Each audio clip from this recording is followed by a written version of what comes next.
Hey everyone, it's Tony Robbins here. Welcome to the second season of our podcast. In fact, if you're back after last year, welcome back, welcome home. And if you're not, let me tell you what this podcast is about. I'm obsessed. I hope you are too. I'm obsessed with wanting to find the answers to what makes the difference in the quality of people's lives.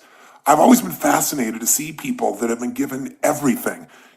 Tremendous love in their family, tremendous education, economic advantage. They're looked out for in every way. And oftentimes the people you give the most to are become emotionally or psychologically weak, not strong. Often they find themselves fighting their way in and out of rehab, even though they had every kind of love and support you can imagine. And then you see the opposite, don't you? You see people out there that life has just stomped all over, who've been abused mentally, emotionally, physically, sexually, anything you can imagine. And yet, rather than live in the story, which they have every right to do, something inside of them won't settle.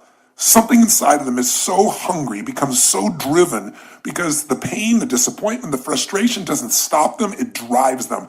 And they create the most extraordinary lives, not only for themselves, but they become an inspiration to all of us as well.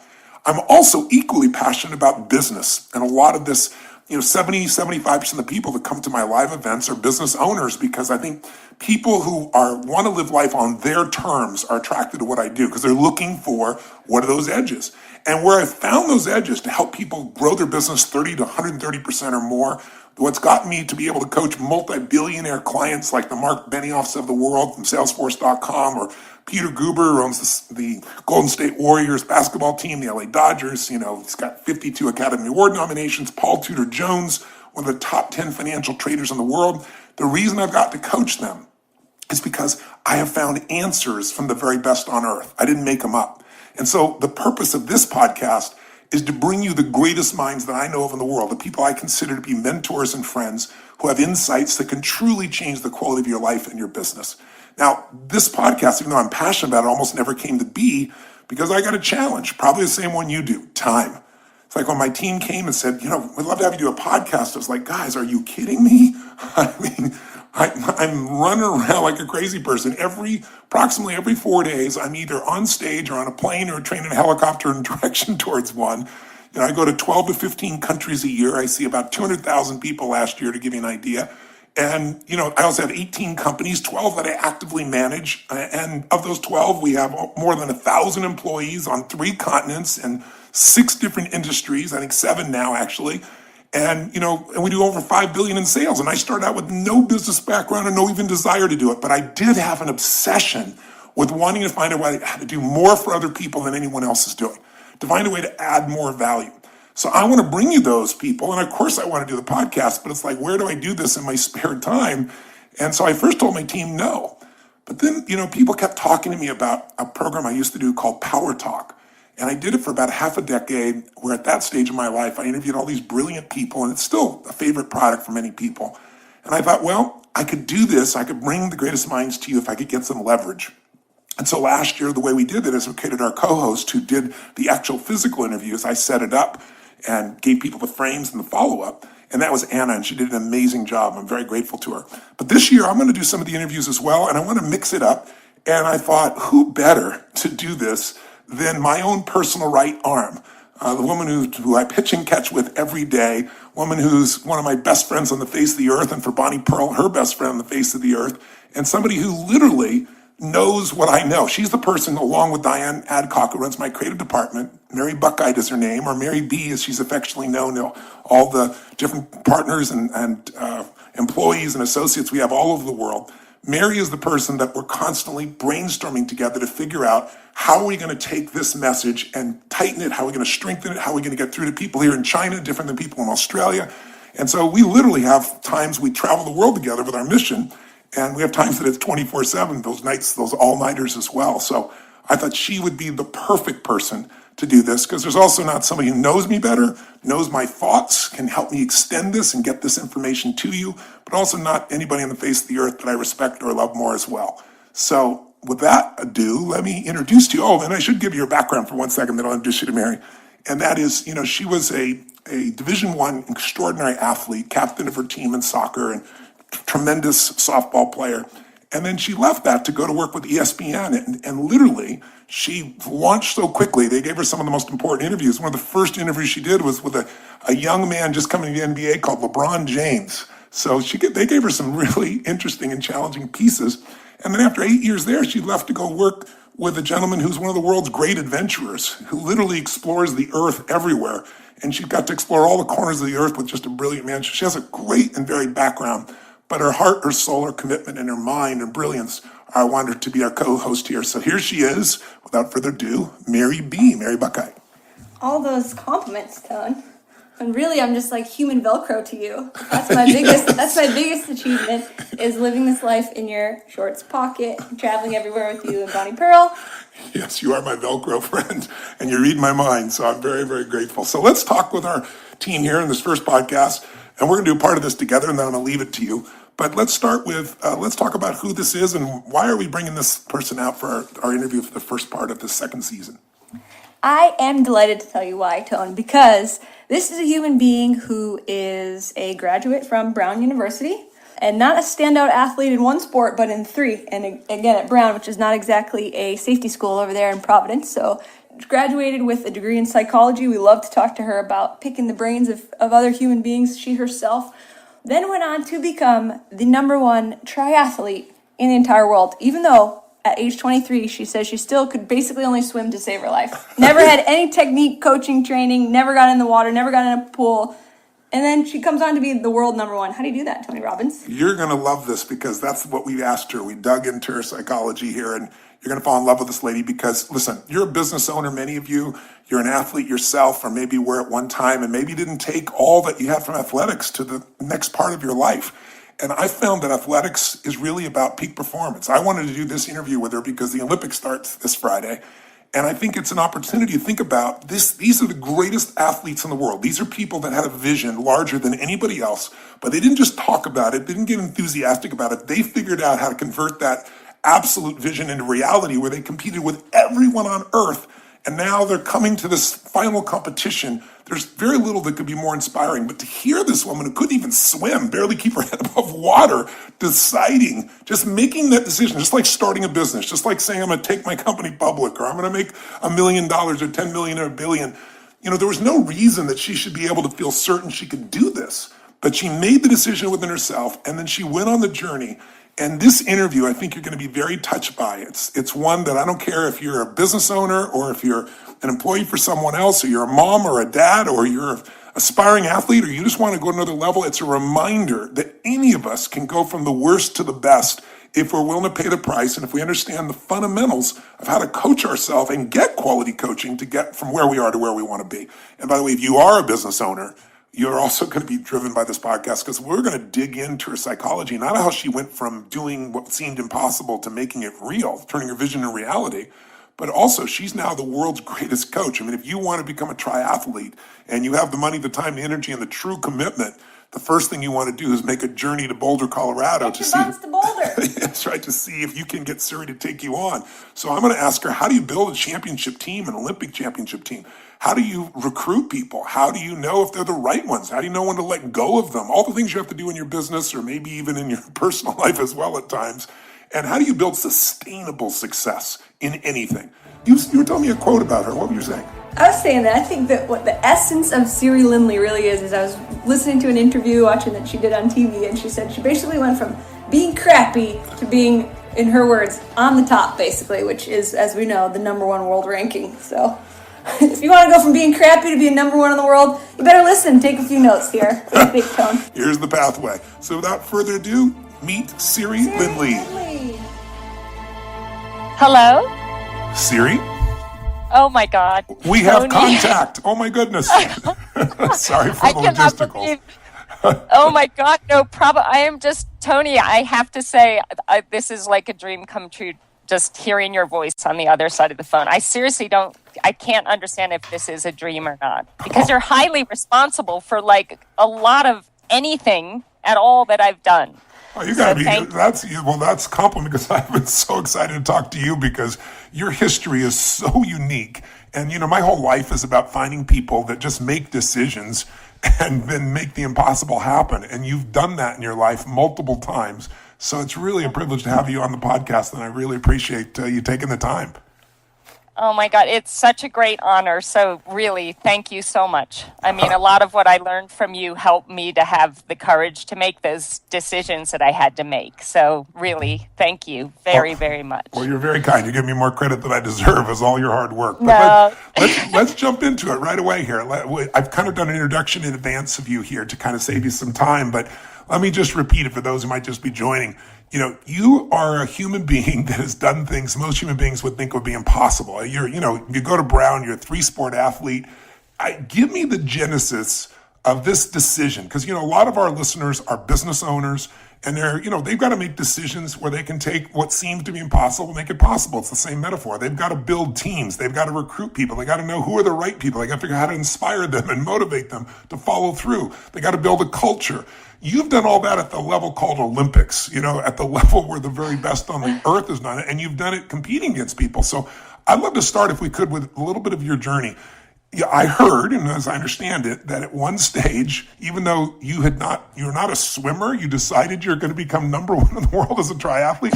Tell me how this comes about, and tell me the role that maybe coaching played along the way, because I know you had a pretty extraordinary coach. Yeah. Well, in the beginning, so I had been a 3-sport athlete, field hockey, ice hockey, and lacrosse at Brown University, and I loved it, and that was amazing. But there was something inside of me, I think, that I've always kind of doubted myself, and I've always been afraid and a little bit insecure. And I think part of my journey was that I needed to do something that was going to show me what I was capable of on my own, without a team around me. Like as a team, you win a game and you know that you were a part of it, but you don't really know how much of an input you had towards that win. And so when I learned about triathlon, I had a friend that was doing a triathlon, and she asked me to come watch, and I had no clue what it was. And I showed up, and I saw all these people of different ages and different sizes and different abilities, and I just thought it looked like the most incredible challenge. These people pushing them to the limits just to find out what they were capable of. So I started training for it, but I didn't know how to swim. The only swim I'd ever really done was swanning with my mom, which is like keeping your head out of the water, because she has this beautiful blonde hair and she didn't want to get it wet, and so she'd just like do breaststroke with her head out of the water. So when I got in the pool the first time and I had told my friend, look, I really want to do triathlon, she took one look at me and thought, oh God, this is going to be a big project. I didn't really tell anyone how far I wanted to go or what I was dreaming of. But as time went by, and I had been training for a few months, and I was a complete disaster basically in all 3, I just knew, in my heart and in my gut that I had to do this, and I had to take this as far as I could possibly go. And I told my mom that I wanted to be the best in the world. Which is crazy. She kind of laughed at me because she had seen me practicing. So when your mom doesn't believe in you, it's not very promising. Exactly. So that was a little scary for me, but I thought, no, I'm still going to do it. And I flew out to Colorado. I'd been living in Massachusetts at the time, and I flew all the way out to Colorado because I wanted to do a race where no one knew me. And I did this race, and the first thing, they line you up and you have to kind of put yourself in the group of your same ability. But I had no idea about what swim times were or what 100 meters was. And so they asked me, what lane are you in? And I said, I don't know. And I was getting all nervous, and all these people were lining up behind me. And they said, you've got to tell me, are you a 120 per 100, 130 per 100, 140? And I'm like, I don't know, just 120. And I got myself in this lane because I didn't understand what that meant. And oh my God, it was like all these amazing swimmers with these like triangular backs, and they looked so fit. But I was such a dork at the time, and I still am, that I was so eager to have my best race that I just stood right up at the front of all these, gods with these triangular backs, and started the race in front of them and got absolutely pummeled on the swim. And it was just like, it was the scariest thing, but it was awesome because after about this swim was done in a pool, and so I was just getting pummeled every time they went by me. But the great thing was that when I was only halfway through my swim, they were all done, so I actually had the whole thing to myself. I was just so excited. My mom standing on the side of the pool with my spandex pants, which, again, terrible mistake. I'm trying to get in my spandex pants and I'm all wet. So I get on my bike and I'm hammering away on this, heavy 100-pound bike, but loving it. And, but people are looking at me funny because I'm grunting and groaning and obviously don't know what I'm doing. And I get off on the run, and I was thinking, okay, I'm used to this. I run up and down a field in field hockey and lacrosse. I'm just going to do what I do out there. And I was just doing these flat out 100-meter sprints as hard as I could go, to the point that gagging and I'm huffing and puffing. And I covered the whole 5K like that, just these 100-meter sprints followed by a gag and didn't notice a thing. I crossed the line. I was just so thrilled. And my mom was there. She had packed up everything in the car and she's like, okay, let's go. And I said, wait a second. The awards are at 1:00. Like, we can't leave now. And she looked at me like, oh my God. My daughter was like, of course I didn't get an award. I was probably last place. And I got home that night. Well, actually, that day I was just on cloud 9. It was like the greatest challenge of my life, and I'd just been totally inside myself the whole entire race.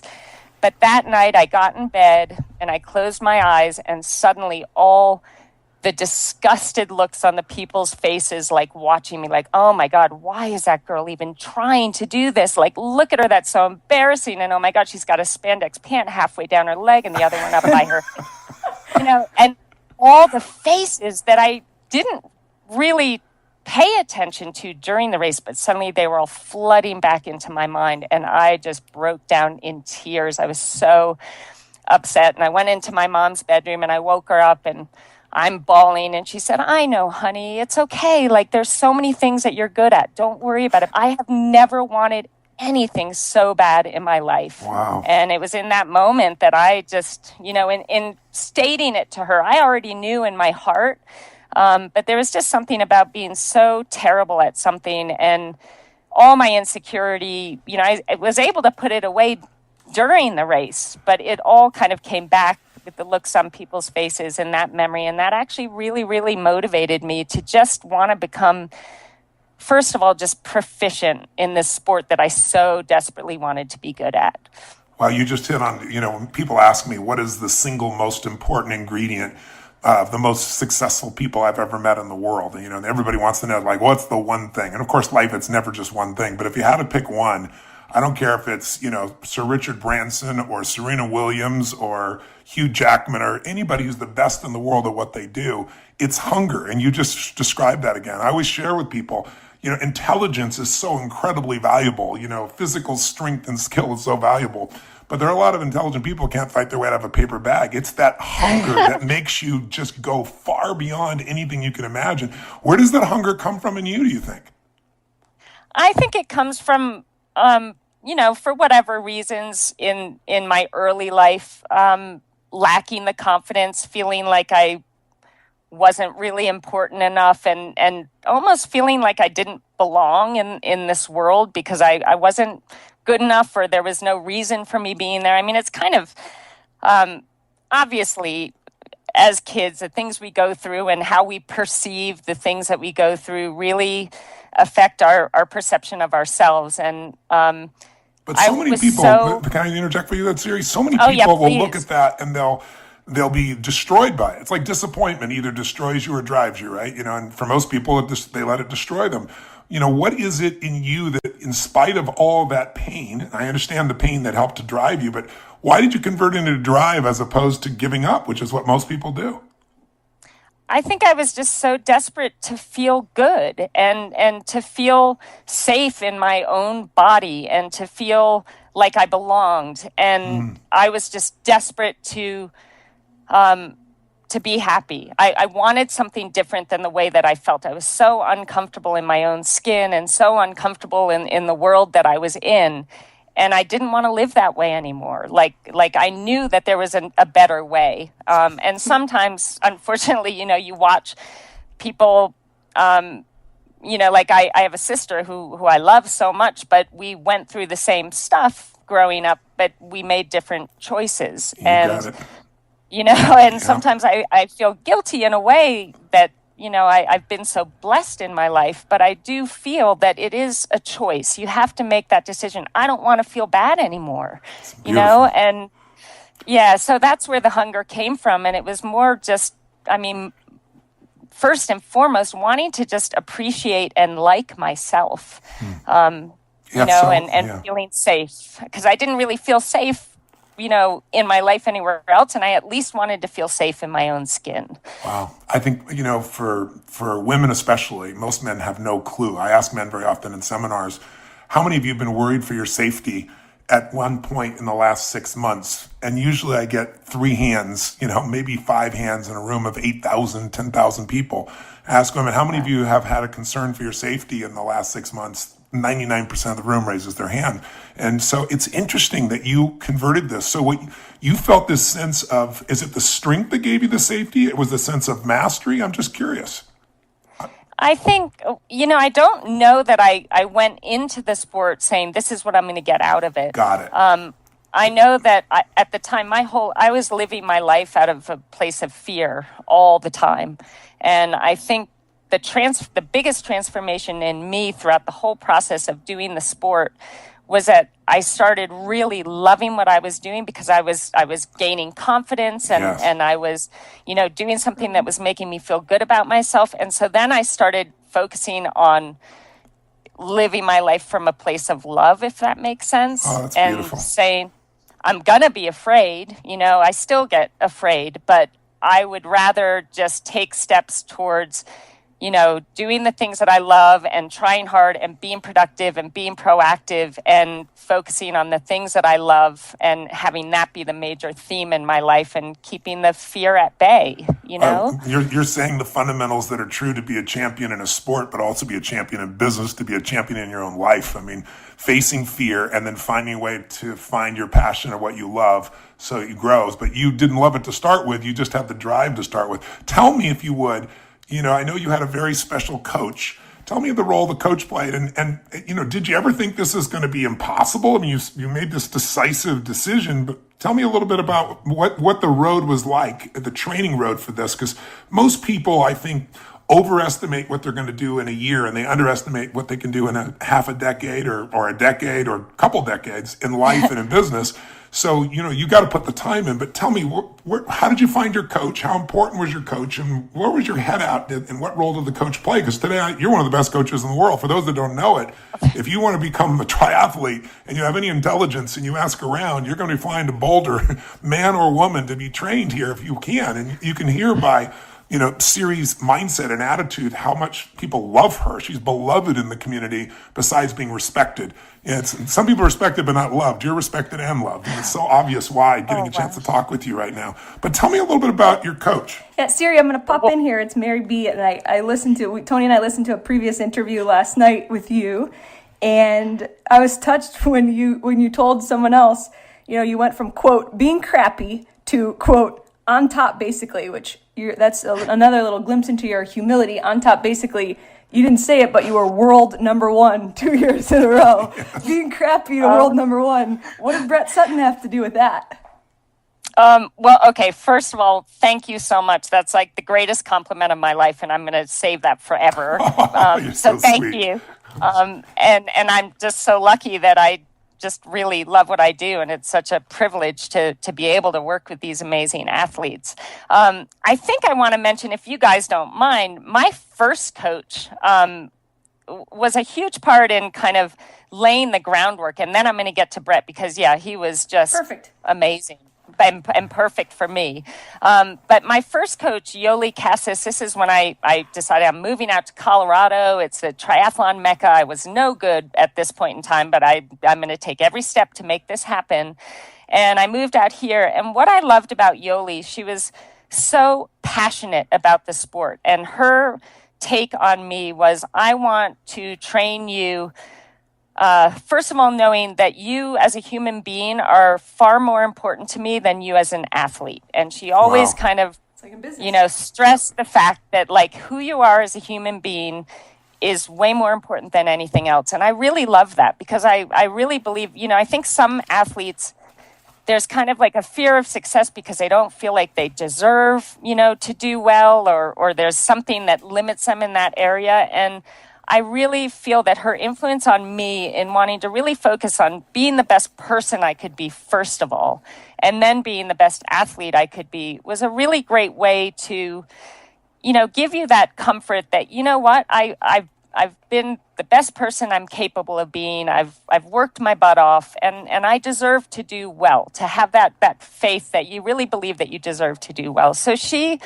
was just amazing. And when I went to train with Brett, oh wow. I mean, he's a special person in that he is just brilliant in getting into the mind of the athlete. And I'd been doing pretty well. I had a New Zealand coach, Jack Ralston, that I'd been working with for a couple of years, and I was trying to make the Olympic team in 2000.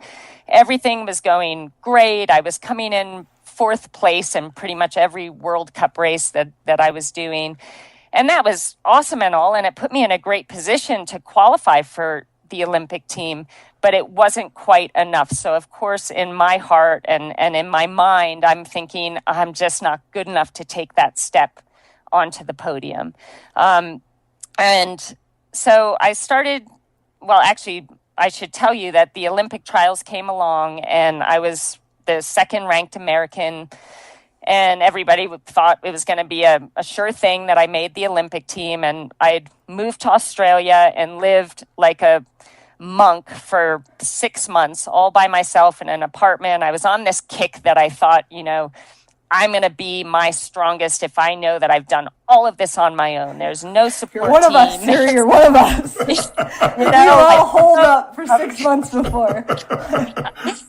It was so awful. I had my altitude 10. I was like watching Neighbors. I don't know if it's this horrible, actually I shouldn't say that, this great show in Australia that was like... You better watch yourself there. You just lost a country of fans.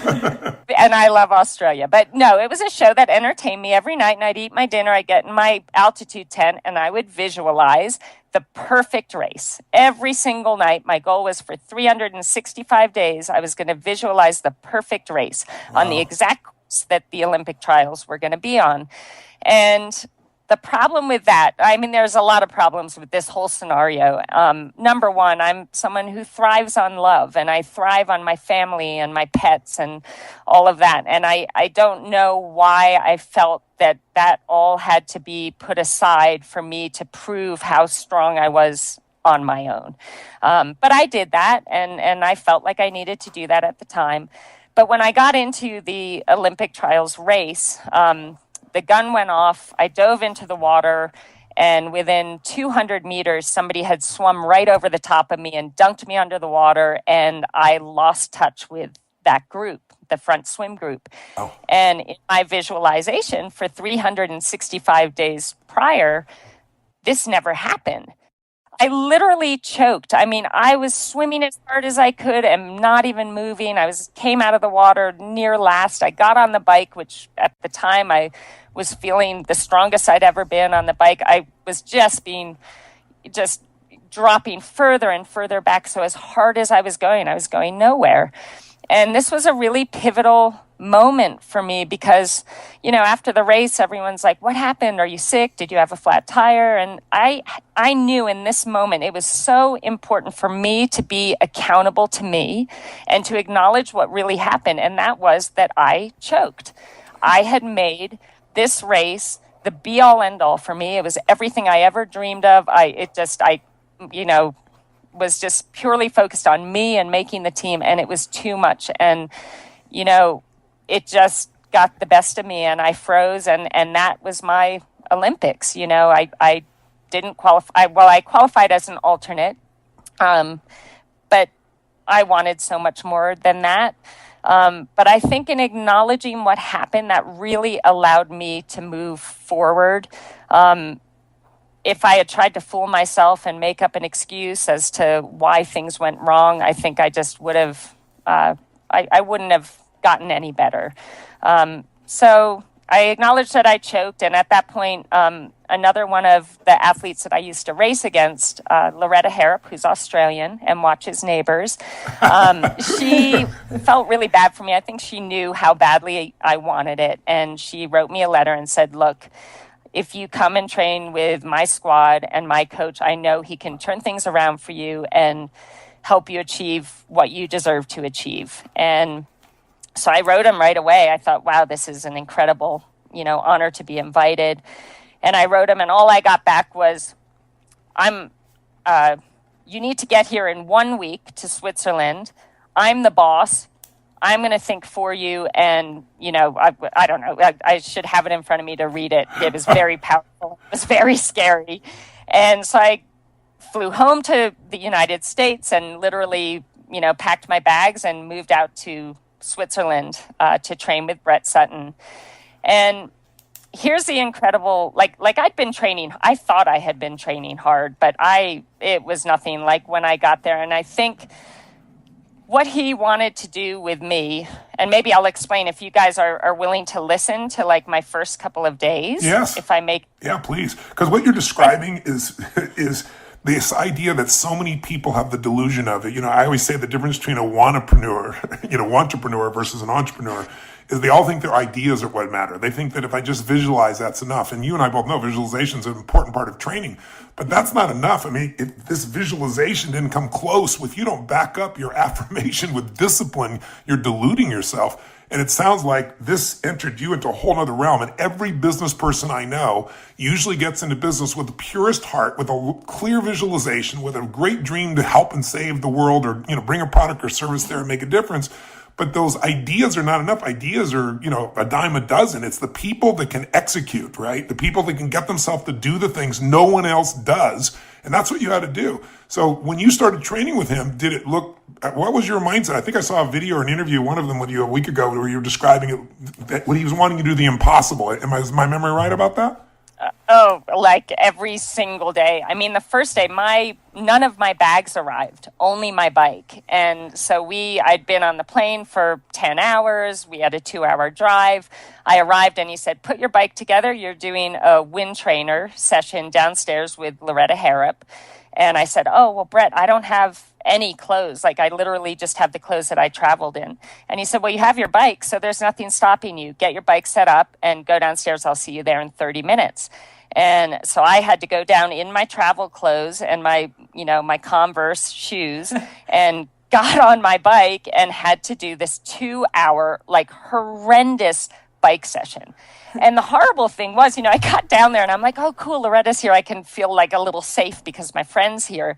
And I walked into that room. She didn't even look up at me. She had her head down. She's hammering away on the turbo, doesn't even say hello, doesn't laugh at the fact that I'm in my travel clothes riding my bike. She just ignored me because she was in the middle of the session. And I'm like, oh my God, I'm so taking scared. every ounce of herself just to get through it, probably, right? Yeah. And I guess, that's what I learned. That's how we do things. It's laser focus. You do the session, you get it done. So I did that session. Then it was time to go to bed. I mean, this was pretty late in the afternoon. So I woke up the next morning and the plan was we're going to ride 25 kilometers down the mountain to the 50-meter pool. And I thought, oh, cool, great. I can see if my bike's working. We drive down to the pool, and I had been used to swimming maybe 3,000 meters a day swimming, and I thought I was doing a great job. Well, we did 6.5K, so 6,500 meters that day. It was all hard. Everyone was faster than me. And I thought, oh my God, I'm going to die. But I was like, okay, I can have a nice breakfast after this. We're going to drive home and I can relax. And so we get out of the pool. I shower, I get changed. I come out and I turn to Loretta and I'm like, where's Brett and where's the van? And she said, oh no, we ride home. This is our bikes, our transportation. We ride home. And I'm like, oh my God. Up that mountain. And she said, yeah, don't worry about it. Go with Jane. She sucks. Go with Jane. So I'm like, oh God, this is just crazy. But I'm like, thank God I can go with Jane. And Jane apparently sucks, which is a terrible thing to say. I must say she's a little bit harsh. But so we start riding up the hill and Jane proceeds to kick my butt. I mean, she drops me within 5 minutes and I'm like, oh my God, I can't even keep up with Jane, who supposedly isn't very strong. So we ride 25K back, and that took, about an hour and a half because it was just up this huge mountain. I get home, I get in the bath, I eat a big lunch, and there's a knock on the door, and it's Brett again. And I'm like, oh my God, like I'm going to die if he asks me to do anything else. And he said, it's time to run. So come on upstairs. I'll meet you in 10 minutes. We're leaving then. So I go upstairs. I've got my big water bottle. I put it on top of the car, and I'd forgotten something down in my apartment. So I ran downstairs and came back up, and my water bottle it had like one sip left in it. And I was like, guys, who drank my water? And Brett said, you don't need that. You should have drank enough in between sessions. You're not allowed to have water during sessions. So I'm like, okay, oh God. So we get back in the van. We go back down to the bottom of the hill, 25 kilometers. And he says, okay, everybody out, lets us out of the car. And he said, I'll see you back at home. And we had to run up that mountain 25 kilometers on the same day when I had done more than I've probably ever done in one single day. So I got home that night eventually, hours later. And now when I look back, I think, I must have felt so exhilarated. But I was like terrified. I'm like, this is my first day. There's no like getting over the travel. Like he's just giving it to me. And I called home to my mom and, she answered the phone and all she could hear on my side was, and I was just crying on the other side of the phone. And she said, listen, if you can't hack it, come home, but just do your best and see how it goes. Well, so that day, we basically every day after that was nearly exactly the same kind of a challenge that seemed so impossible and scared me to death where I'd be shaking before the session. But each day I was able to finish it and I was able to accomplish whatever task he laid in front of me. And what was so brilliant about that was that what he was doing is he knew that every day he was scaring me to death. But he also knew that every day I stepped up to the challenge and I did what he asked and I was successful in overcoming that fear and making it happen.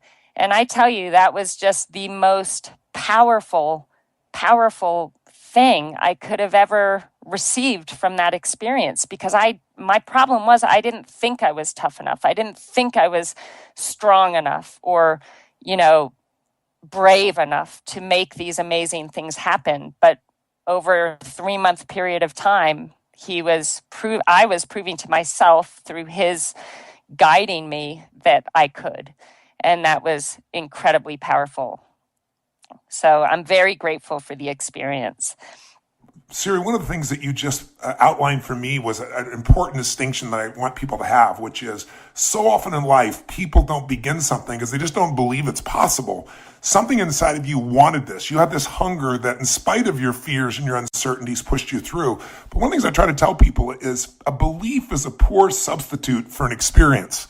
Right? You had your beliefs about what was possible, and then you get a hold of the right coach and he gives you some experiences. Now, to your credit, most people would give up. You just continue to push yourself through, but you develop more and more, not just physical muscle and speed and strength, but the mental side has to have been a transformation. How would you describe the difference between you today as a human being, as an athlete, as a coach, compared to what you were like before you went through that transformation with him? I just feel like such a different person on the inside because I'm happy to live in my own body. And I mean, the mental side of things is just, it's so critical. And for so long, I was just self-sabotaging, in everything I was trying to do. I was self-sabotaging, not to the point where I wasn't trying and giving 100% effort, but where I would let myself fall into bad patterns of, doubting myself or thinking too much about what everyone else was doing and, not keeping all the focus on me. And I think now, just like what you were saying, I believe that if somebody wants something bad enough and they're willing to do all the work necessary to make that something happen, that anything is possible.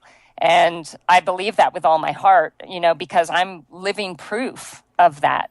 So I'll never doubt. This is the whole reason we wanted to interview you, because because it's so rare. Most people who become athletes are such extraordinary athletes, at least early on, people see them as such. or they've been training in a sport for their entire life. They don't make it all the way through college and then decide you're going to shift sports to one where you don't even know how to swim. It's just like, you are such a delight in this area. There's this quote by Michelangelo, and it's, "I saw the angel in the marble, and I carved until I set it free." Yes. And as a coach now, I use that quote every time I'm thinking about taking on an athlete that wants to be coached. And right away, I put that quote in my head and I think, do I see the potential in this person? Even it's like looking at me when I first started the sport as like this disaster who had no skill whatsoever. But if I could just feel something or see something that would give me that vision that I believed in. And I think that we all have that ability to have a vision for ourselves and our future. And then it becomes about making the choice to make that happen, to do whatever it takes to make that happen. And that means facing your fears. It means, breaking patterns that always, lead you the wrong direction. It's a matter of, changing the things in your life that need to be changed to set you up for success and to be okay with failing. Everybody has this fear of failure, but the way I see it, every time I failed miserably, I grew so much and it made me better able to achieve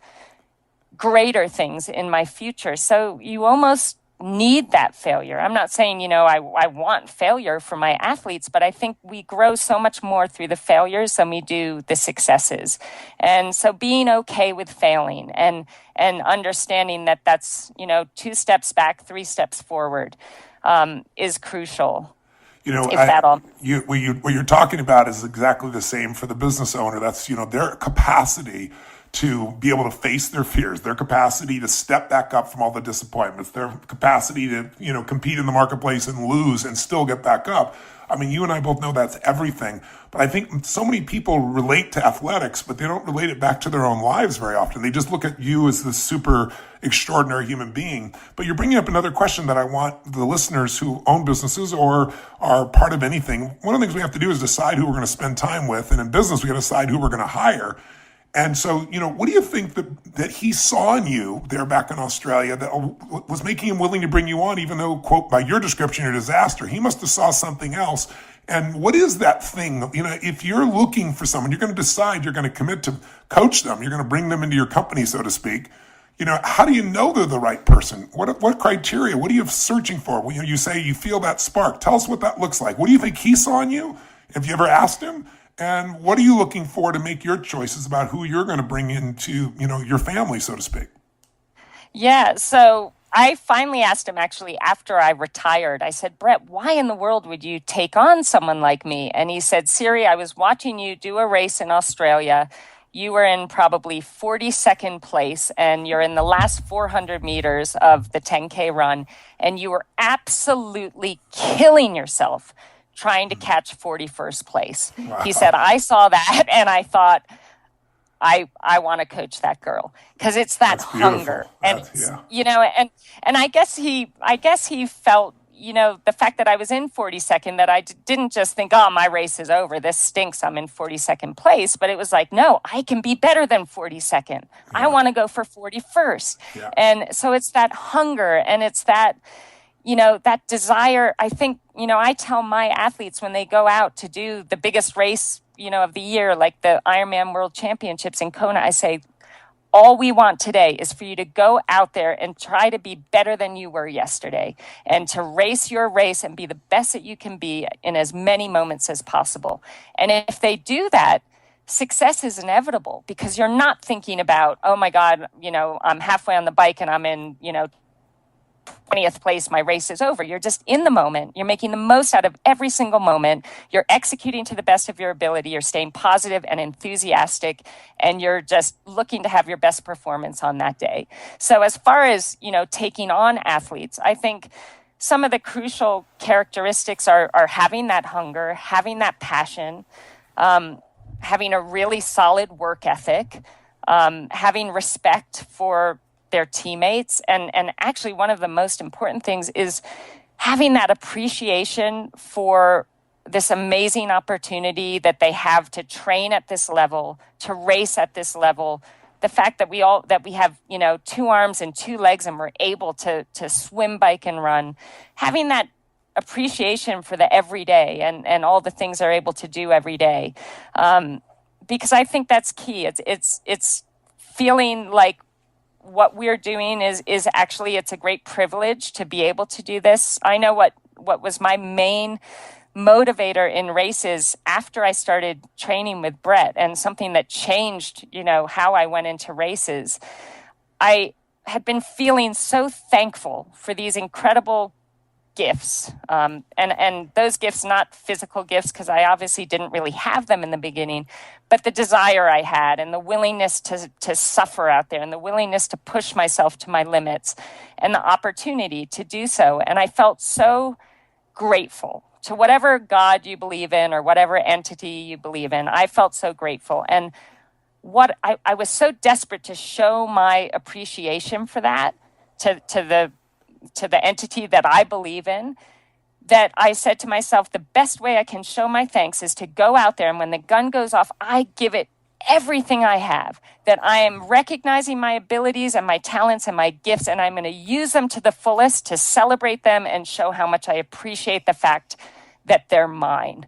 And that changed everything for me, because it wasn't about, I have to make this team, I have to win this race, I have to make a paycheck. It was about, I just want to show my thanks for what I've been blessed with or what I've worked hard for, and the fact that I'm able to do this. And I really actually, now that I'm able to be a little pickier in choosing who I want on my team, I want that kind of perspective. And it doesn't make anybody weaker. It doesn't make anyone, less tough or less relentless out there. It just is a much more positive environment to work in.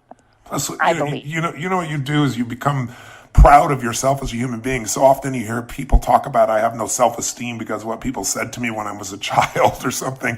And I was like, It's so convenient you remember those things and you forget the good things. But here's the truth. Someone could tell you your whole life you're beautiful and you're magical and you're skillful, and you can still not believe in yourself. And someone can tell you you're a total piece of you-know-what, and you can say, screw you, I'm going to show you who you are. We're not controlled by what people have told us. The only way to have self-esteem, which I hate the term, but inner pride, is to earn it. And the way we earn it is by pushing ourselves beyond anything we think we're capable of, which is why I wanted to interview Why You're So Beautiful. Coach John Wooden, as you probably know, is one of the greatest college basketball coach in history, won 10 out of 12 NCAA national championships, 88 games in a row, and with different players. It's not like the NBA, right? Every year you're losing some of your players, the college players. And I interviewed him, and I asked him one time, I said, I interviewed him about 4 times over my lifetime. And I did the last live interview with him, which was very touching. But the bottom line is, I asked him, I said, which team is the one you're most proud of? And it was interesting. I thought he was going to tell me the team of Kareem Abdul-Jabbar, and the one that most people know is the most famous team. And he named a team I'd never heard of. And I said, why? And he said, because Jabbar and those guys were wonderful. They were champions. But he said, they did really well, but this team maximized their potential. He said, I always taught these young men from day one that there's only one way to know whether you won or lost, and it's not looking at the scoreboard. He said, because there are going to be days when the other team may get lucky. There may be days when you get some bad calls. That's just part of the game. So there's only one way to know. And he said, the way you're going to know is if every single moment on that court, you ask yourself, I gave every ounce of my soul for every minute I was on that court, then you've won. And he said, if you do that every single time, you don't focus on anything but giving everything you have. He said, more often than not, you're going to have the highest score. He said, but most importantly, he said, you will know what victory is. If you got the highest score and you didn't give your all, you lose. He said, the way I taught these men is what we give, we keep forever. What we fail to give, we lose for a lifetime. And I think you've really lived that. I'm inspired by you personally. I think you're just such a beautiful soul. I just have to say, and I'm sure everyone listening is inspired by you. You are the perfect example of we are the creators of our lives. We are not the managers of our circumstance if we're willing to push through the pain, the suffering, the fears, the limits, and if we're willing to be in a position where we really have something that we really want to serve larger than ourselves, something we want to achieve, something we want to give. Phenomenal, truly phenomenal. Truly phenomenal. And I gotta say, just listening to you guys, I can't tell you how much, Siri, as you talk about how you recruit your athletes, how much it reminds me as someone who works for Tony. It's like talking to Tony, like all these little isms that you have. Just when you told the story about, if you called it choking, but owning it. And it's like, that's everything. If we screw up around here, the first thing that Tone will tell us, any of his employees, is take accountability, own it, and grow from it. And even just, Siri, watching you telling all your athletes when they get in the pool to have a purpose for practice, not just recording junk miles. And it's like, we don't have a flash meeting, we don't have a conference call, we don't have anything without Tony saying, know your outcome. Like, what's the point if you don't have a purpose, if you don't have an outcome, if you don't have a point? And then lastly, of course, the human factor, just talking about people seeing you not just as an athlete, but as a human being. And I think, that's, again, Tony, one of the things that you do so well with your employees and in recruitment is just, these people are human beings at the end of the day and at the beginning of the day and all day long. We're still human beings. We still put our Converse on one shoe at a time. So just remembering that human factor, and it's remarkable, the similarities here. Siri, you also just so touched by humility. I'm sure everyone listening is, but it's a rare thing, unfortunately. A lot of athletes, as they get better, they lose that edge. And I think it's probably what makes you such a great coach is that same caring that your first coach had for you as a person first, you clearly have for your athletes. And I can't compliment you enough. And that's really what's missing in so many companies. Richard Branson has always said to me, he said, Tony, it's your employees first, right? Then you go to your customers, and then it's your shareholders. And that's got to be the order in business as well. And I think when people fall in love with their clients or customers, when they decide they want to do more for them than anybody else, when they become as committed to that, being number one only happens in business when you find a way to do more for others than anybody else is doing. When you add more value, the value that people really desire. And you're doing that as a coach today. Tell me, what gives you the most fulfillment today in your life? Well, this is incredibly fulfilling. And first of all, thank you for all the kind words. And seriously, Tony, I mean, so much of it is from your guidance with the books of yours that I have read. I mean, I can't stress enough just how much they changed my life. And I don't even know what to say. You guys are just being so nice, but I'm incredibly grateful to be here talking to you. So now I've forgotten the question. That's okay. Just saying, tell me what gives you the most juice? What are you most passionate about? What are you most fulfilled by at this stage of your life? And, how is it different than when you were competing? Because that's another challenge for, just to give you an idea, business owners, one of the challenges they have is often they become a business operator. They're so doing everything in the business that they lose sight of the vision. They lose sight of what they're doing, and they never grow the business. You can go, to give you a metaphor, to a hamburger stand. You can come back 20 years later and the same guy's got one hamburger stand, and then somebody else has grown 100 of them, right? And maybe sold them. Yeah. They had a different vision, right? They didn't stop at some place. So I'm just curious. I know you've never stopped. I'm curious, what's different for you today? What fulfills you most today? What are you most passionate about today? And how is it different than when you were competing? In other words, instead of just running my business day to day, maybe I can elevate to a different level where I have more freedoms in my life, but I'm still really fulfilled. I'm still kicking butt. I'm just looking for that metaphor or that example in you in this area. Yeah, I think when I was racing, I was still finding myself, and I didn't really know who I was. And when I won my first world championship, I could have retired right then and there, because there was something that told me I found what I'm looking for. And that was my faith in myself and confidence and strength. But I kept going because I didn't want to be a fluke, and I was just embracing the incredible opportunity. And when I first started coaching, I mean, there was still, now I've gone into this whole new area where I'm guiding these athletes. And when an athlete comes to me, it's like they have their dream, and they're basically like putting it in my hands and saying, I trust you to help me achieve this dream. And when I know what my dream meant to me, it was like everything to me. So I think it's such an incredible privilege when an athlete trusts you with theirs. And so what continues to inspire me today, as it did 10 years ago or 11 years ago when I started coaching and as an athlete, was just wanting to be the best that I can be every single day, not just for me, but for these amazing athletes that have entrusted me with their dreams. And I feel, I'm asking them to perform at higher and higher levels every year, because the level of our sport keeps getting better and better. And if I'm asking that of them, then I need to up my game each year too. And so I get passionate about learning and passionate about, studying different sports and reading and, trying to find ways to strengthen myself and what I know and how I can do things. So that constantly inspires me. Siri, I gotta say, you and Tony are like brothers from another mother. Everything that you're saying, I'm laughing over here. I have to interject because I'm like going to crack up. Tony, there's not one day that Tony doesn't like learn something or read something. And he's like, I got to share this with everyone. And you're like, oh my God. I mean, to be seen as a possible like cousin of Tony's, wow. Like that's the ultimate compliment right there. But I think as an athlete, the big thing as an athlete was that I hadn't accepted who I was fully. I came out as gay when basically after I retired from the sport. And that was really hard to carry around this secret and to try and be something that I wasn't.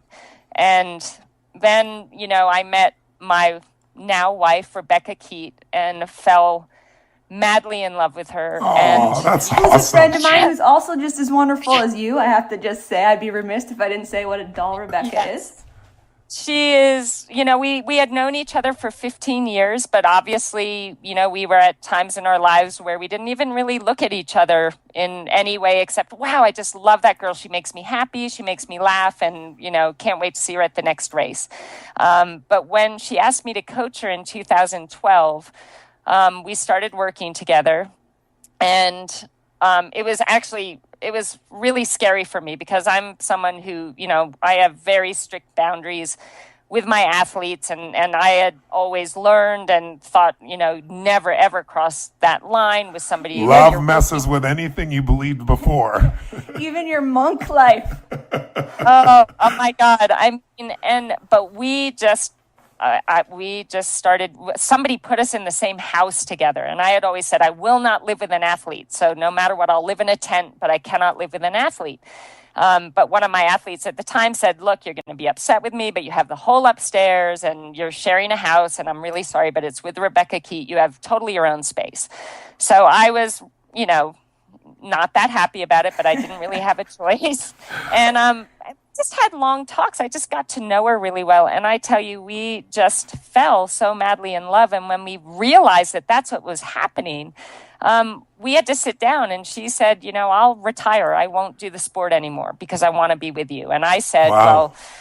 Well, I wouldn't do that because I didn't want to let down these athletes that rely on me. And I said, well, I need to sit all of them down and talk with them about it and let them, voice their concerns or ask me questions. And we did that. And everybody was so incredibly supportive because I've had a lot of, I don't want to say bad luck in love, but I've made bad choices and I've been really hurt. You've learned. That's what it's called. Unfortunately, that's how we all learn. We don't call it the losing team around here. We call it the learning team. And that's my favorite thing. You're either winning or learning. So yes, I totally agree with you. And I really had kind of almost come to the point where I'm like, I love my life. I love my job. I love my animals. And I don't need to find anyone. But when you find a love, and this is a love that even a 4-year-old kid, I can remember thinking about, God, I don't know if I actually consciously thought these exact words, but it was like I wanted a love where I felt safe and I felt appreciated and somebody that made me happy. And I just never had that. And I almost thought that it wasn't possible. But as Beck and I started spending more time together and falling in love, I thought to myself, you know what?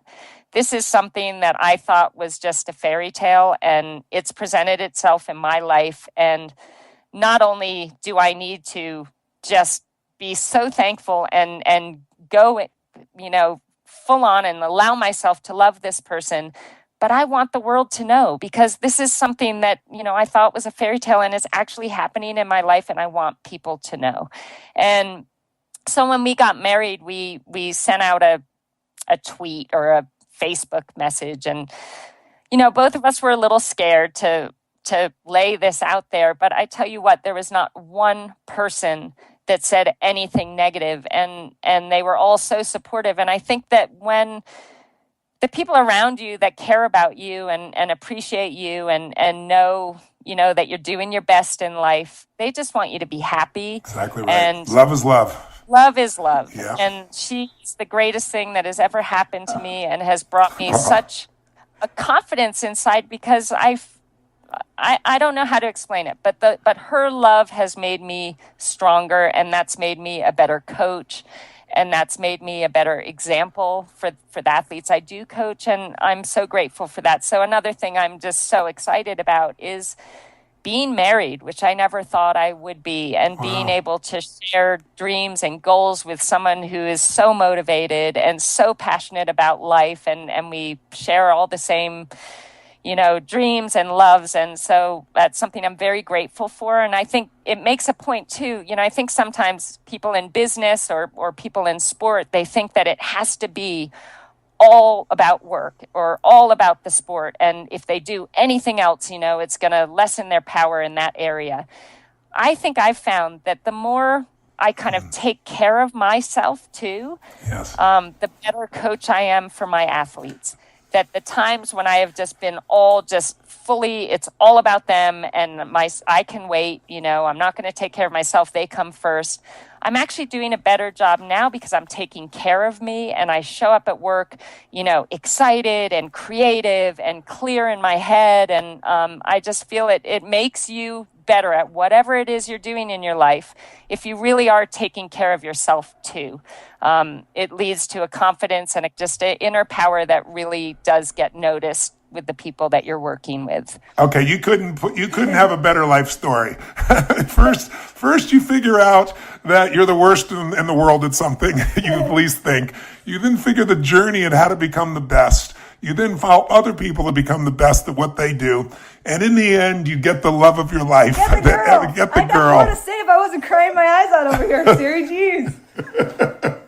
But not only do you get the girl, more importantly, you get the understanding that feeling of love, that feeling of joy, that feeling of being fully alive is a gift inside you to give to others. And you can't give to others what you don't already have inside. And you've been able to give other people the things in the sports side, and you've been such a love. It's so obvious just who you are as a person. And I'm sure that's a giant part of why you're able to coach people so effectively, because they feel so cared for by you that they'll find a better place, a deeper place inside themselves, because they feel you found it inside of them. But to have you have that also, to me, nothing on earth is more important than love. And I'm so grateful that our society has finally grown up a bit where they understand love is love in whatever form, and understand that that's not something the mind has a choice over. That's something that comes from inside the heart and soul of a human being. So good on you and good for you. And I'm so thrilled that you've got the love that you deserve. And I can only imagine how much of that love you then pour into your athletes and how they pour that into their sport, into themselves, and into their families. I mean, it's a virtuous circle. You're extraordinary. Oh, wow. Thank you so much, Tony. I mean, that's my ultimate goal, is I just want to be the best that I can be to bring out the best in others. And I just don't even know what to say to your words. You're just so amazing and so kind, and I'm just so grateful. So thank you. I mean, this is probably the highlight of my life to this point right now. So just being able to talk to you. But she knows I've already told her. No secrets. No secrets. Well, I'm grateful to Mary and I guess her girlfriends that put us all here together that know this circle, but I'm really grateful. I want to ask you one more question, final question. Knowing who our audience is, if I said, even though it's not necessarily your normal focus, I want you to help somebody. They just started a business. To do that, you got to believe in yourself a certain extent. But just like anything, once you begin the endeavor, your confidence and your ideas and your visions get tested, as they have been for you. What would be the best advice you give someone who's just beginning the journey and they've entered a business and maybe it's not completely where they wanted to be? Maybe they're feeling exhausted right now. Maybe they're feeling overwhelmed. Maybe they're feeling frustrated. Maybe they're feeling past the threshold of what they can control. And part of them wants to give up and part of them knows they can't. You've been there. What would you say to anybody who might be in that place to get themselves to the next level? I would say, number one, be brave. Number two, which is so important, be relentless. Be brave meaning do what you're afraid of? Or give us your definition of being brave. Yeah, so be brave. Even though you feel afraid or you feel uncertain, that uncertainty is a great catalyst to making things happen. So get comfortable with the uncertainty and be brave, knowing that if you're going to put in everything you have towards making this work, it will happen. But you need to be resilient. And you need to be relentless. Resilience means being able to accept when you get knocked down and pick yourself back up again right away and still have faith and keep believing that what you're doing is going to pay off. Because one thing I've found in my life, it's been the biggest struggles and the hardest things that I've had to do that have led to the most incredible, if you want to call it, victories. And I've never actually had a great victory where everything went perfectly. So Me either. It's such an important point. That's so true. never. And so, Never. be resilient, get knocked down, but you get right back up again, and be relentless in your pursuit of making this happen, because it will happen. And I believe that the universe, on purpose kind of makes it harder for you to find out if you really have what it takes to follow through with what you want to be doing. So, be brave, which also means believe in yourself, believe in your vision, be relentless, be resilient, and embrace the process. There's no greater gift, I think, than for me being able to look back at where I started. We were just talking about the other day, Tone, about how people, a secret to look at how far you've come, that gap of how far you've come, instead of the gap that I think people That's a good often thing. look at. That's a good thing for our listeners maybe to catch on to. Mary and I were talking, brand bouncing ideas back and forth, how to get across to people that a lot of people in life spend their life in so much stress and they don't feel fulfilled because the gap they focus on is the gap between where they are and where they want to be. And that's useful to look at, right? Because it can motivate us, it can drive us. But if you only live there, you don't have the same level of strength and inner resiliency because you can't build on failure. In the beginning, you're not good at things, right? If you're honest with yourself, Exactly. none of us were good in the beginning. And then what happens is gradually you can swap to a different gap and you can gap back. And what I tend to do is make sure that I look back and go, can you believe this is where we are now? And I gap backwards to where I started. And I go, my first speech, is the biggest disaster in the world. My first time trying to start a little company. My first time trying to do this, trying to figure out how, I could make, $1,000 being able to do something. And I just got $1 million to speak for 3 hours. It's like, there's a bit of a gap there. But if I got forward only, then I'm always feeling like I'm not where I should be. And that puts people where they're achieving, but they're not fulfilled.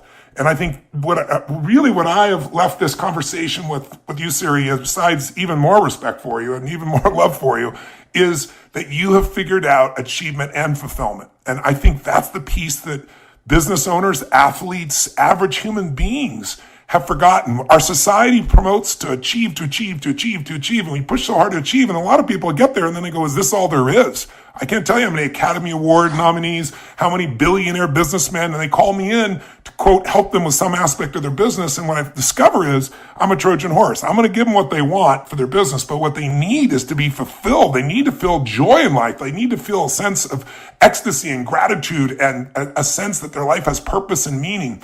And what you've managed to do is not only achieve, but you've managed to also find that deep level of love and fulfillment and purpose. And what I love about you is that you're helping your athletes, just like John Wooden did, to become better human beings. I mean, there is no greater gift any of us can do is to be a better human being. And then through our pain and our lessons to hopefully make it easier for others, show them a pathway that shortens the amount of time. Maybe we can help them compress decades into days or weeks or months or years as opposed to decades. And you're such a model of that. So I hope everyone listening here has been as touched by you as I've been. You're like my John Wooden, Siri. You're like, for all of our nieces and daughters and all the girls and women out there, former college athletes. Also, it's just so beautiful to hear. People always talk about, you play your heart out, you play the best 4 years of your life, and then you graduate, and that's it. Like, what are you going to do? Go play slow pitch somewhere in a league? Like, that's it. And just to see what you've done with your life and the fulfillment that you found and how you found it, it's just such a lesson that I really do hope especially young girls and hear and take away from you, and it's so important. What I'm just so touched by and what you and Tony have alluded to are just how you both kind of don't believe in failure. Whenever I hear people ask Tony, what do you consider your greatest failure? He says, again, from a place of humility, it's not that I don't have any failures, it's that I don't see them as failures because it's just an opportunity to grow. And I hear you, and your language is just so similar to that. I know, so you come out of Brown, ice hockey, field hockey, and lacrosse. It sounds like lacrosse was your love. You try out for Team USA lacrosse and don't make the final cut, which as an athlete, like just reading like that, not making a cut, especially as athletes, is just, I can't even read the words without getting that pit in my stomach, like, the don't make the cut pit in your gut. It's just like, we've all been there. And it's just heartbreaking. So first, how do you rebound from that? Just like a business owner having to rebound from 2008, how do you rebound from that? Yeah, that was devastating because it really was this great love of mine. I loved the sport of lacrosse and I was passionate about it. And my dream at that point in time was to make the USA team. But I didn't make the cut. And I think the biggest disappointment of all, and I think this is just the kind of person that I was at the time, is I was more disappointed in myself that I didn't keep just playing on my club team and working on my skills and getting better and trying harder and go back again and try and make it the following year. But then I give myself a little credit and I say maybe that just wasn't my destiny, because obviously, when I started triathlon, it was so clear that I had such a long way to go. But I still kept fighting for that. Was that the fact that I didn't try and I was disappointed in myself for not trying again in lacrosse? Or was it that I was now ready because this is the path that I was really meant to have this journey on? So yeah, it was devastating. But I think the fact that I knew, there's nothing worse than starting something and not finishing, like you have a race and you quit. And those are, I think, the hardest things to rebound from because you let yourself down. But that's also a huge motivator. So when that does happen to you, and it happens to all of us quit in something at some point or fail along the way. And like you said, Mary and Tony, I know you believe this, we learn so much from those so-called failures that they really shouldn't be called failures.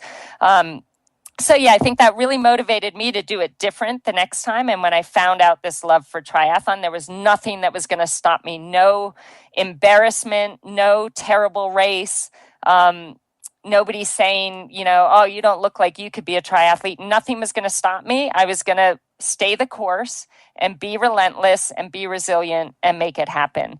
So again, I think that not making the team was one of the best things that could have ever happened to me. You're a better woman than I, Siri, because I tried out for the USA baseball team, made a bunch of cuts, didn't make the final cut, and my way out was, at the time I was writing a story for ESPN about it, so I kind of rationalized, after crying my eyes out of I didn't make the final cut.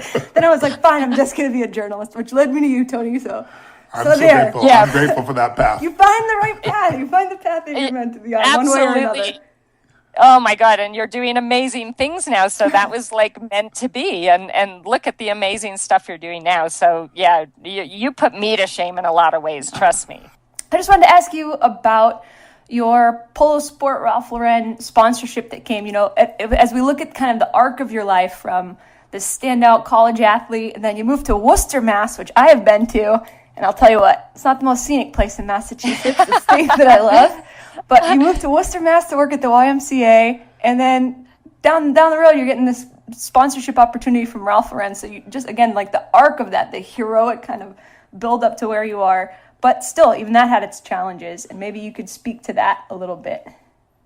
Absolutely. Well, I had moved to Worcester. I actually had been coaching field hockey and lacrosse for a year at Princeton University and then a year at Lehigh University. And my move to Worcester was actually because I had a lot of friends that were gay that lived in Worcester. And it was the only place where I felt kind of safe and felt like I had a little bit of a community of people that I could be me and just talk freely about who I was.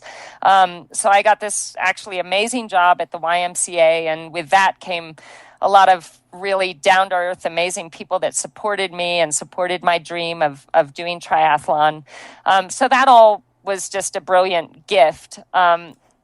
When I hadn't quite made it yet, I had turned professional in 1996. I didn't feel I was ready to turn pro, but one of my greatest heroes in the sport, Karen Smyers, who's a multiple world champion, said, Siri, you're ready. Just don't be afraid. Do it. So I turned pro, and one of my college lacrosse teammates actually was working at Ralph Lauren and was running the RLX part of that company, which was the polo sport. And they were putting together like a mountain bike team and a triathlon team. Actually, her idea was a triathlon team because she knew I was doing triathlon. And she said, Siri, I'm going to really try and put this together and make this happen. It ended up being this unbelievable deal. Our sport has very little money in it. You can't really make a rich living in this sport. And that's, the people that are doing it because they find it so incredibly challenging and they love it so much that it doesn't really matter what they can make from it. It's more about what the sport does for them on the inside. And so my friend got me on this team, and because I wasn't very good at the time, and there was another athlete, Tim DeBoom, who also was kind of at the same stage I was as far as, decent, we had potential, but we'd not really done anything significant yet. So they put together this contract that was just unheard of in our sport. I mean, incredible bonuses. If you win a world championship, they're going to, equal the prize money. And at that time, it was like $20,000 to win a world championship. So suddenly now, if you win a world championship, you're making $40,000. And Big bucks. if you want to, no, but that was huge. Yes. Just Huge. massive. And if you win a race, they would, equal the prize money. And most races were $6,000 to win it at the time.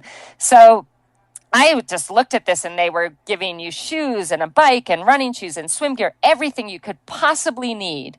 What was the catch?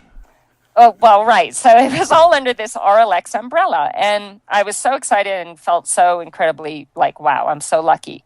I went for my interview in New York City, and I was so excited to see my friend. That went great. But I sat down with the person that was in charge of the team, and he didn't outright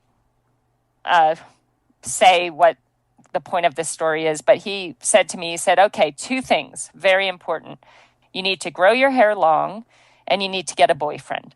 He said, everyone on this team is either married or has a boyfriend, and we just need to, maintain that family image.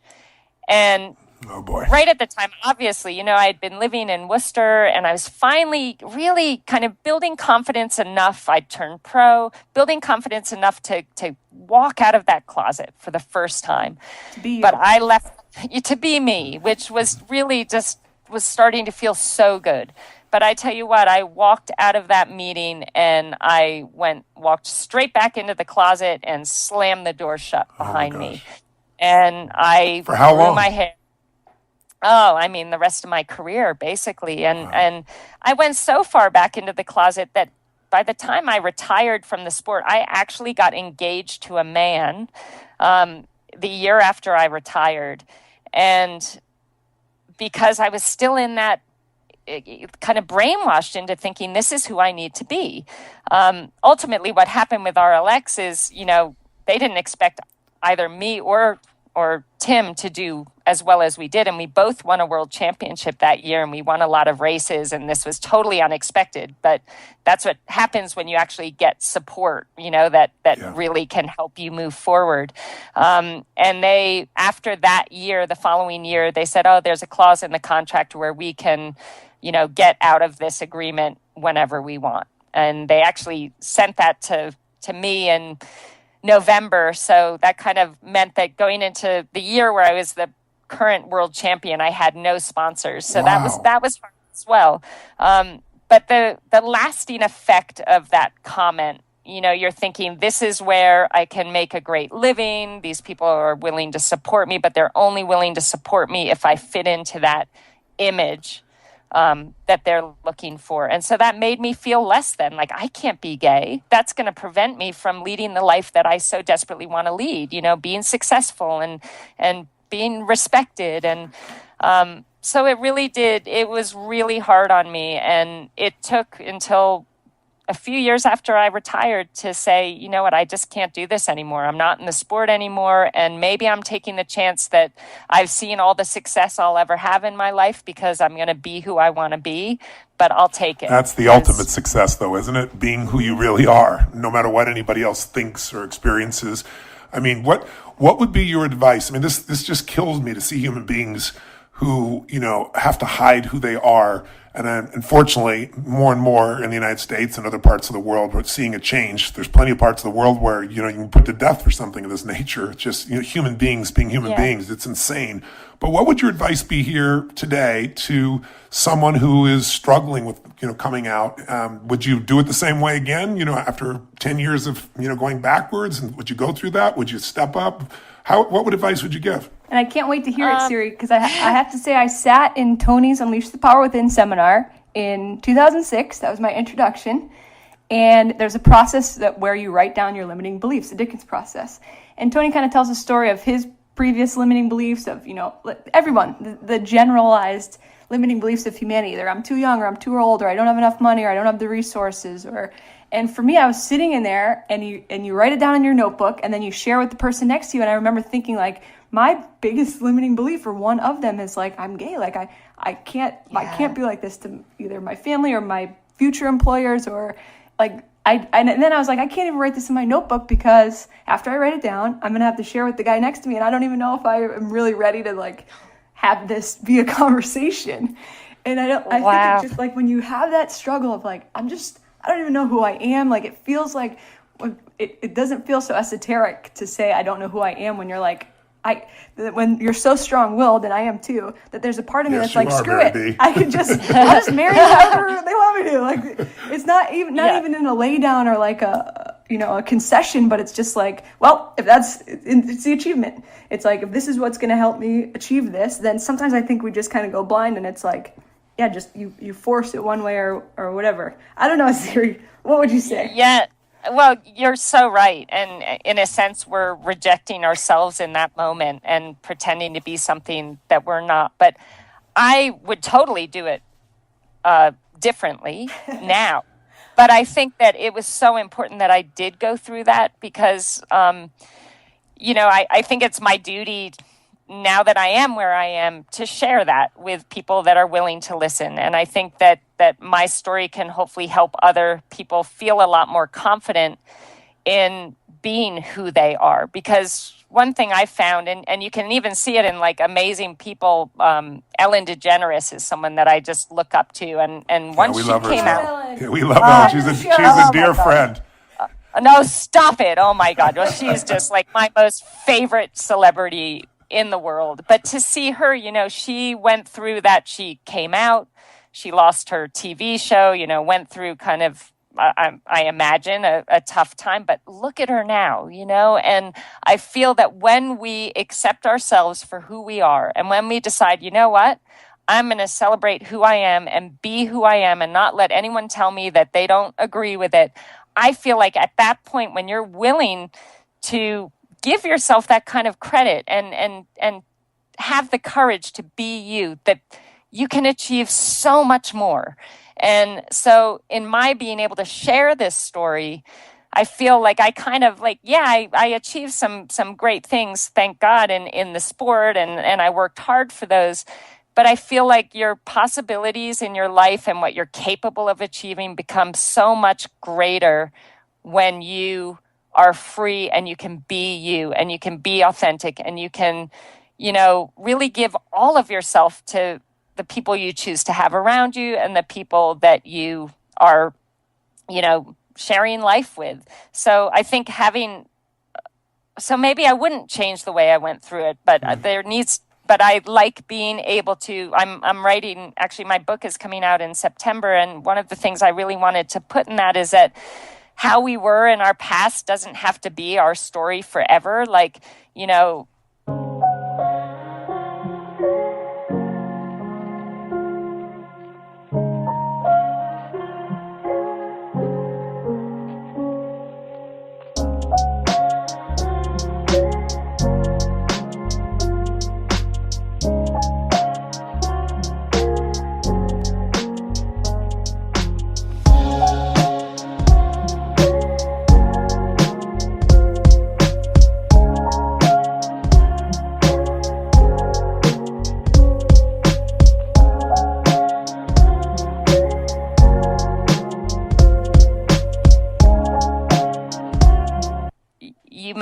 be in a place that you're not proud of. I wasn't proud of the fact that I was completely in the closet and literally brainwashed myself to actually get engaged to be married to a man when I knew I was gay.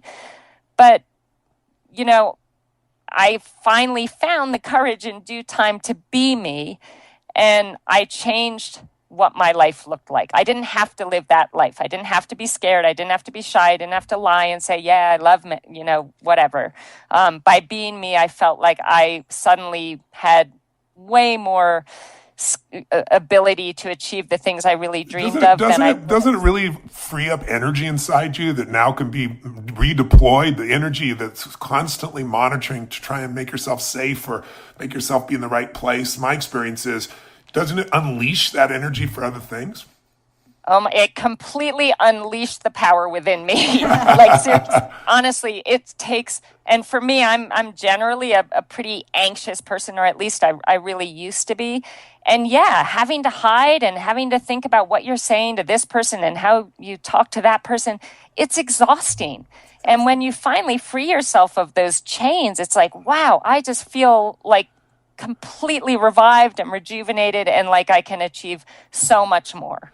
And you just have to stop caring about the critics and say, you know what, like, it doesn't matter. I want to be me. I want to be happy. I want to be healthy. I want to be able to be everything that I dream of being. And you can't do that if you're hiding from yourself. Yeah, it's so true. So many times people say to me, and I just don't know how to love myself. I know I need to, but I can't. I always tell people it's hard to love yourself when you're not being yourself. And I think most of us have adapted. It isn't just someone who's living in a culture that doesn't accept you for something like your sexual preferences. People from every walk of life have. To me, that's one of the most extremes and unjust. But people have it based on color of skin. People have it based on whether they have money or not. There's so many things that human beings do, and our brains are trying to do that impossible task, which is make everybody like us, everybody agree with us, everybody support us, everybody love us.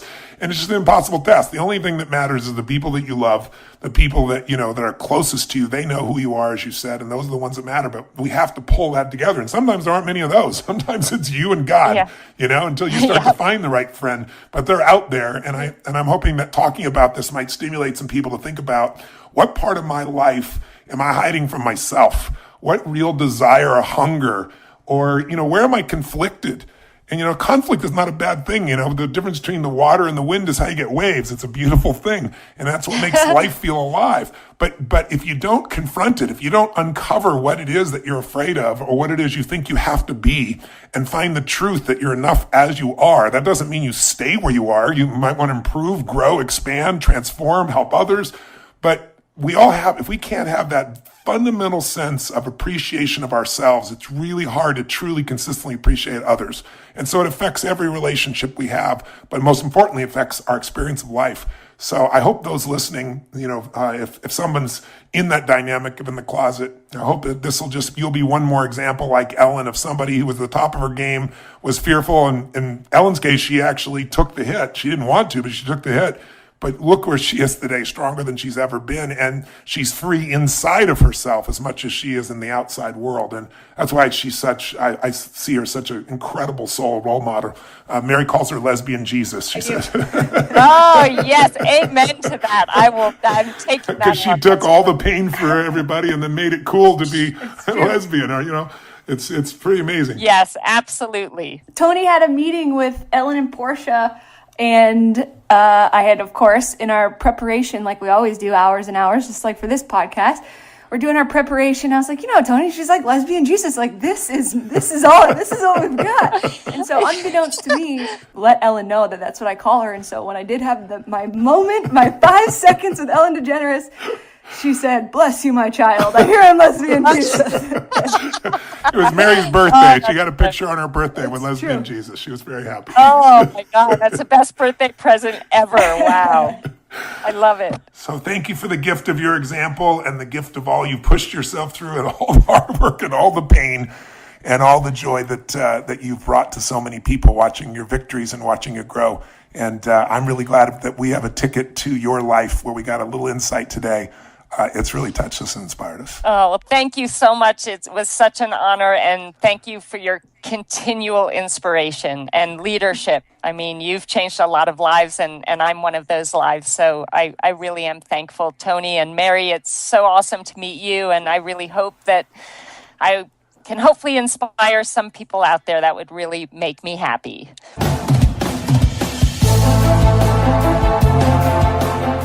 Well, you just spent 45 minutes or an hour, whatever we cut this down to, with an extraordinary soul. And I hope it inspired you as much as it did to Mary and myself. I mean, anyone who listens to this woman is reminded of the truth. And that is, we are not managers of the circumstances of our life, that we have the ability to be creators, that we can create our life on our terms if we get a clear enough vision, if we can inspire ourselves enough, if we can overcome the fears and limitations within this mind and push through the pain, then anyone on earth who wants it can have an extraordinary business, an extraordinary life, an extraordinary family, an extraordinary level of inner pride that comes when you master yourself and you don't settle. That's my takeaway from it. I'm very inspired by it. I hope you are too, with your business, with your life, with your family. Mayor, what would you take from it? Well, Todd, first of all, since we're on the road so much, I'm not going to cop out anymore when I don't pack my sneakers at the hotel room, and I can't even make it down to the little hotel room gym to lift 5 pounds. This chick on her Converse in Switzerland biking for 42 kilometers. I don't even know how long that is. Yes. So that struck me, of course, and then this idea of just get comfortable with being yourself. Yes. Being who you are, not who anybody thinks you should be, tells you to be, has conditioned you to be. Feel it, grow into it, explore it, settle into it. The freedom to be yourself is maybe the greatest freedom of all, and it's one that you can only give yourself. And that's easy to say when the outside world is not supporting it. But one of the great gifts in life was my original teacher, Jim Rohn, said to me at one point when it felt like nothing was working and no one was responding to me, and I had all these reasons why it wasn't coming together. And he just looked at me and he said, Tony, if you will continue to love, if you will continue to grow, if you will continue to give, your gifts will make room for you. And we all have gifts. And it's beautiful to see this woman's gifts. And I hope her gifts have inspired you to reclaim more of them today, every day, and to create the life that you deserve. God bless. We'll look forward to seeing you at the next episode of the podcast. Till then, live strong and live with passion.